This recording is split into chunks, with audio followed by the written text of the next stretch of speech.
I'm going to show you how to enhance the colors in Counter-Strike 2 by adjusting settings to your graphics card's control panel. This can make the game look more vibrant and improve your overall visual experience. Begin by launching CS2 on your computer so you can preview the adjustments directly in the game. Depending on your graphics card, you'll need to open either the AMD Adrenalin or NVIDIA control panel. Once inside the control panel, locate the display settings section.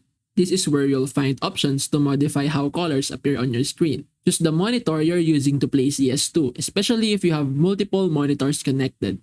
So for AMD users, look for the saturation setting, and for NVIDIA users, locate digital vibrance in the color settings menu. Move the slider for these settings to the right to increase color intensity. Adjust gradually until you reach a level that looks vivid without being overwhelming.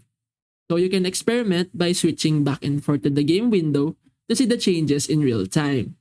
Once you're satisfied, save or apply your settings in the control panel. Return to your game to experience the difference.